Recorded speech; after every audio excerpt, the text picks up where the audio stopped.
Hello, hello. Once again, I want to welcome you as we discuss about the seed. Last time we talked about the seed and what the seed is, the potential of a seed. And today, I want to submit to you that the success of this seed depends on where it lands, where it falls down. That will determine the fruit, the survival, indeed, the success of the seed. Last time I talked about the seed being a living organism, if you may, and I said you could be a seed in your family, in your society. And how you handle the seed in you will determine the fruit that you're going to become. I want to charge you and tell you, if you find the tree not producing the fruit that was intended, don't blame the tree. Blame the soil. You heard me well. Don't blame the tree. Blame the soil. If you may, blame the dirt or the earth on which the seed fell. So that if you find people in this life not producing as much as they should, or not being impactful, finding people that are irrelevant, people ambao in our Swahili language, subua, not productive, find out the quarry in which or out of which they were hewn. It's about the soil. And today, I want to talk about the seed and the soil, particularly the soil. I want to take you back to the story of the parable of the sower in Matthew chapter number 13. Jesus was telling the crowd about the seed that was scattered. In the Jewish culture, they didn't do it as we would, where you would plow and prepare the ground. They would just spread. They would just dispense seeds, like throwing them randomly. And some, as the parable goes, fell on the hard soil, others rocky ground or rocky soil, and the other one thorny soil, and finally a good soil. Jesus explains about the four kinds of soil. He talks about the hard surface, the hard soil. In other words, there was a hard surface, and the minute the seeds went on the rough or the hard soil, birds came and ate the seeds. And when he talks about birds, he's talking about a good seed that may not be given a chance to thrive by the enemy. The enemies can be many things. The enemy, the devil, chief enemy, who comes and steals and swallows a seed that is meant to grow, to germinate, to multiply, and for that matter, to feed people, to be harvested. There are many ideas that come. Remember last time we talked about the many kinds of seed one may have. The word of God, the attitude, the decisions, and all those good stuff. Now, when the seed fell on the hard surface, and it was visible to the enemy, the birds, it was eaten up. I'm a preacher, as majority of you know by now. I don't know whether you've realized that unless you're very keen, You may get the word or the message, but no sooner you go through that door than you forget what was being said. That's what the enemy does. This word, the message is so good, but you get distracted.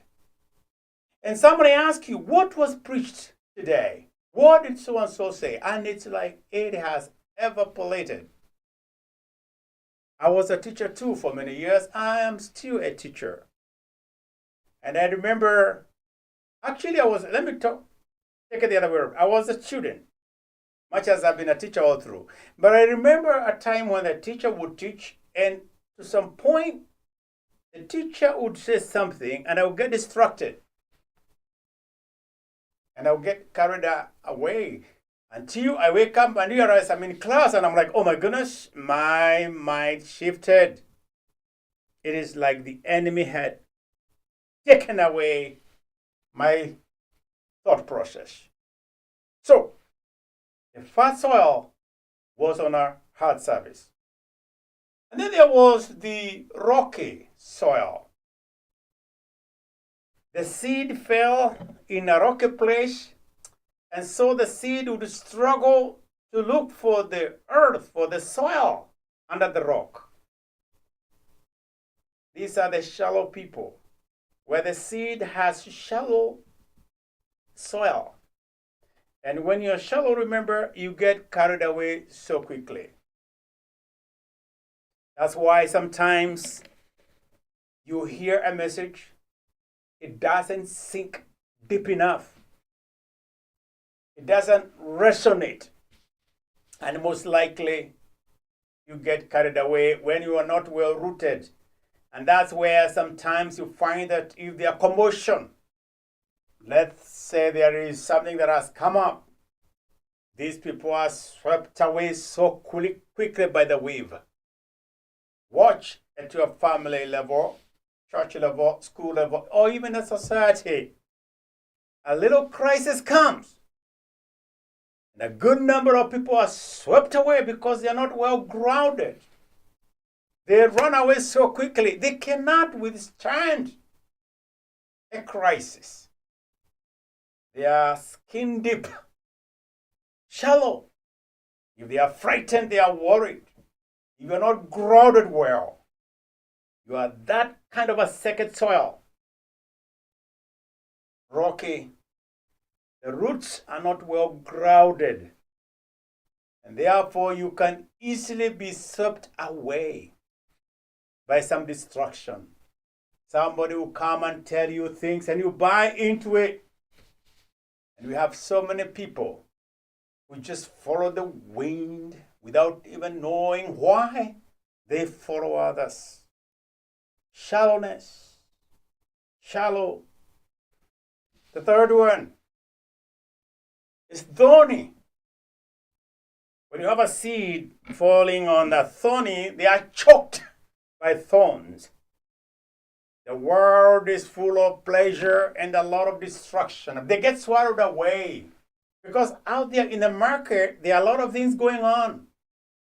And therefore, there are a lot of destruction. There's a lot of weeds that are growing. And therefore, if you're not very careful, you get carried away. If you're not careful, you become too worldly. And there will be no difference between you and everybody else. Because in the marketplace, there's a lot of noises.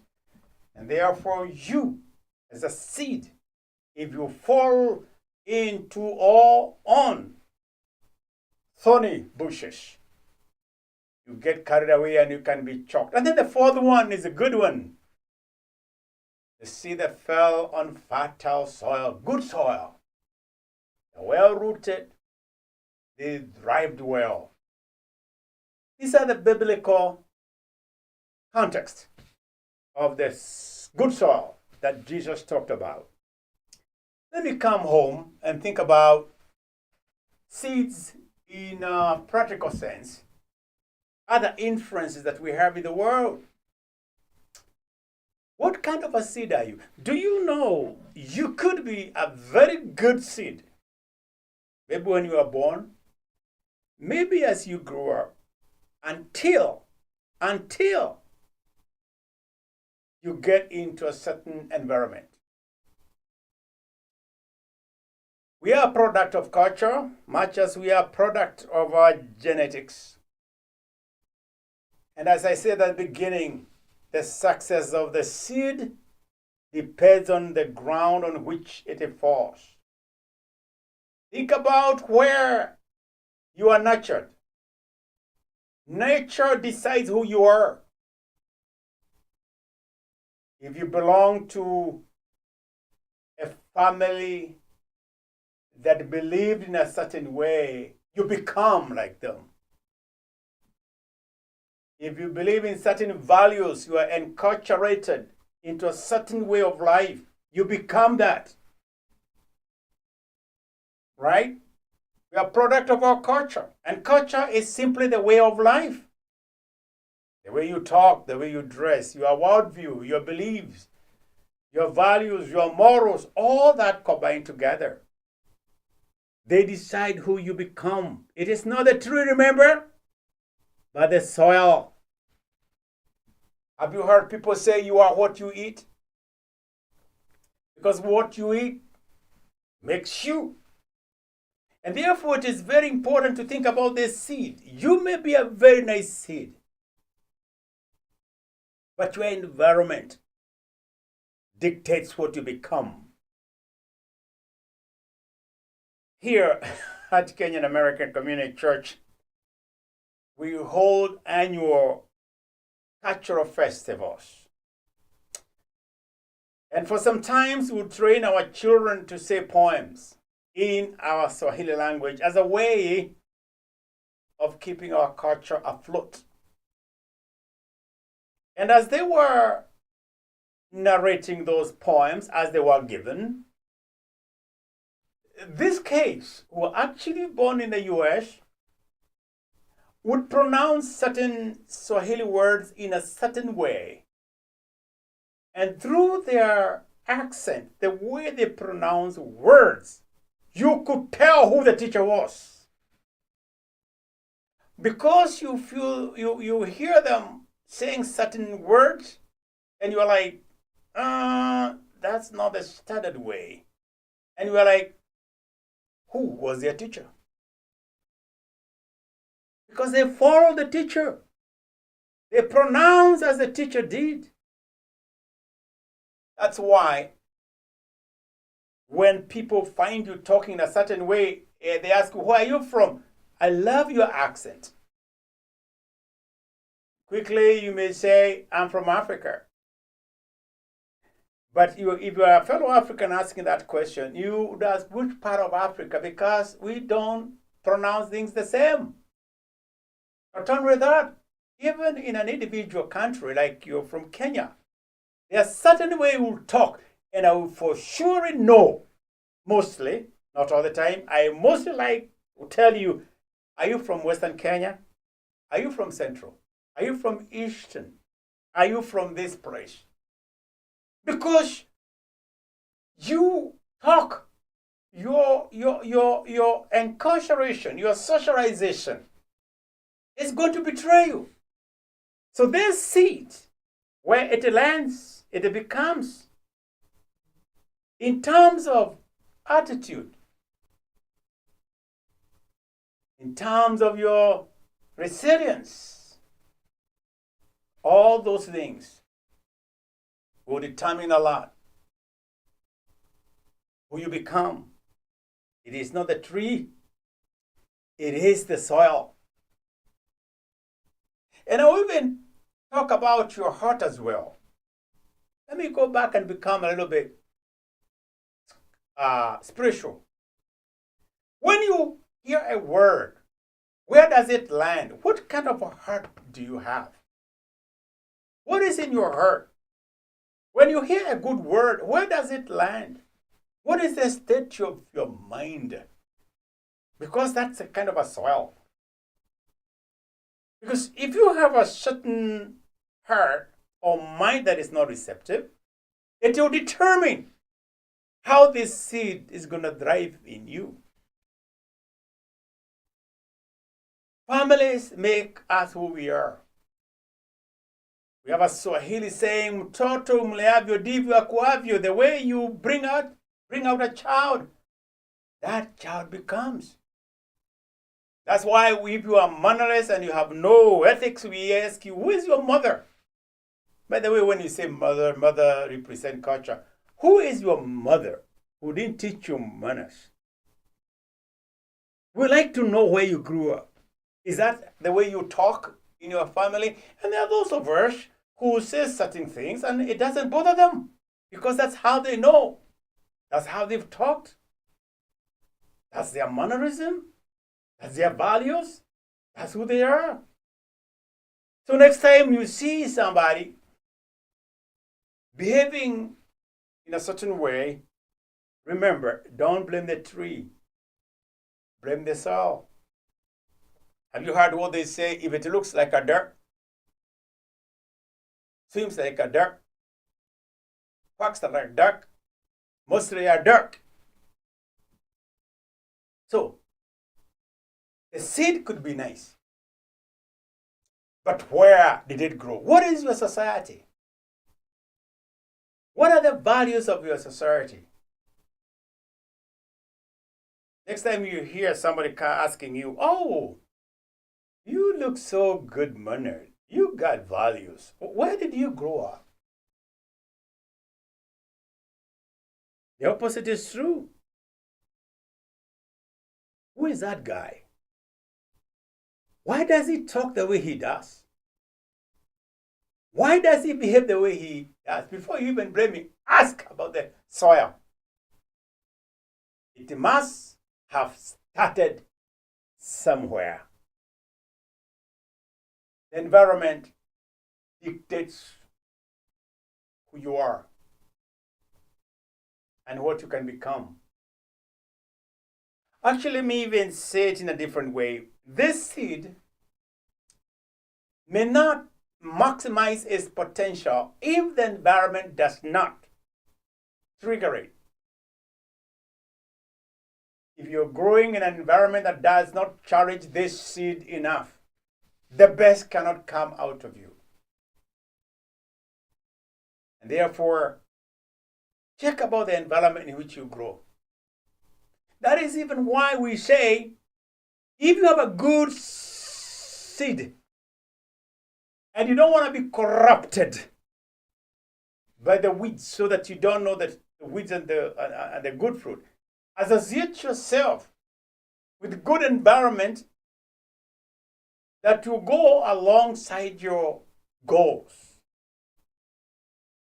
In other words, if you tell me who your companies are, I can tell you the kind of a person you are. So the environment might actually inhibit this seed from maximizing its potential. So where are you growing? Does the soil in which you grow help you to thrive, or you're just surviving? I've given this example before, and I want to tie it because it resonates with what I'm going to say. There are people who have giftings. They are gifted. They are good seed. But their environment may inhibit them. Oh, by the way, before I give the example, let me tell you a practical example here in America. When we come from different parts of the world, different parts of Kenya, if I can speak as a Kenyan. And then when some of us talk about where they came from, different part of Kenya, we can almost attribute that to the success story, people who are not so successful, people who could not even scratch the surface, people who are not even exposed to the town life, people who are rural, people who are urbanite, all manners of people. But because of what we call the green card, that is an equalizer, you play charity, you play, it's really like charity, if you may. And some get lucky, come to America, a place of opportunities. When they come as a seed, there is so much engraved by their culture they are bringing. They come here and find opportunities that they never heard in Kenya. Let's say they went to a law school where there were no supplies. Not that they were dumb, not that they were stupid. It's just where they went to school. Maybe there were no good teachers. Maybe they qualified, but their parents could not afford school fees, and therefore they went to kind of local schools, some district, some provincial, or others went to national school. They were not as privileged because of economic status. Not that they were not smart. But then they come to America and they realize the level is flat. You can do anything. You can start afresh. And some, old as they are, have gone back to school. And they have had the opportunity. They get the opportunity that they never heard. And they study so hard. And because of social mobility that we have in America, the American dream, you can become what you want to become. They go back to school, they do first degree, they do second degree, some go for the third one, and it's like they are doing it to compensate and even to go to school on behalf of the other local people. And then you find you are like, why didn't you do that in Kenya? And they will tell you, well, the opportunities did not avail themselves. We didn't have the money, but here with the GED, I'm able to pass my high school, get my high school diploma, get first degree, third degree. I can become someone. You know what has happened? The seed that was in them, that was inhibited, that was limited by the environment, gets the time to sprout. The potential is still there. The potential in the seed is still there, but the environment has allowed them to thrive. It's like they are no longer on the rocky ground, they are on fertile ground, and now they get the roots, and they succeed, and they excel. And when they go back to Kenya to visit, they tell them, ladies and gentlemen, I have so many things to thank God for. Not only did I get my first degree, I have a doctorate. What? You from this village? Yes, because in America, the environment was conducive. This brings me to another example I wanted to give, and be careful when I say this, so don't you misunderstand me to think that we don't have good food in Africa. We have natural food, more natural food in Africa than here. I can attest to that, because you go to the farm, you get the food, you don't have to go through the processing here. But the example I've already given on this forum and many other forums is this. Michael, our son, is 6 feet 3 inches. And I can tell you the reason why he grew that tall. I teach anthropology, so I know a little bit about genetics. I know Charles Darwin, theory of natural selection. And what Charles Darwin has, which is provable, is that organism, if the environment is conducive, it may trigger the gene to manifest. Let me be plain. We have what we call protein. There are some food here you eat in America, exercise, protein, some things that when you eat, they trigger a gene in you to manifest. So that it's a possibility. It's a possibility that if our son Michael grew up in Africa and was not exposed to this environment, the proteins or whatever he took, most likely he may not have been 6'3". He could have been 5'10" like me, or 5'11", or maybe 6, and not 6'3". Did America create a gene of tallness in our son Michael? No. No environment can do that. But he had the gene of tallness. And that gene had to be triggered by the environment here. So if the environment does not trigger certain genes in us, it becomes almost recessive. You may not see it, but it is there. It is there. What's my point here? You could be having a seed, something in you, but the environment may constrain it or may bring it up. It may make it shine. That is why you as a seed must look for a good environment for you to bring out your potential, to excel. That's why even seeds, there are places that certain seeds cannot grow. There are certain crops that cannot grow in certain parts of the world because of this environment. There are those you can't grow coffee here in the US. There's a reason to that. But it's where there's a place where coffee will do very well, including tea. Why? Environment. America cannot grow coffee here. There are certain seeds, crops, foods that are only grown in certain areas. So you as a seed, your child as a seed, could you be misplaced? And that is why not all occasions are for everybody. Not all careers are for everybody. That's why we get frustrated. Because you find these seeds germinate very well, and the other seed may not fit very well because the soil is not conducive. Isn't that why some of us get so frustrated in getting the wrong career?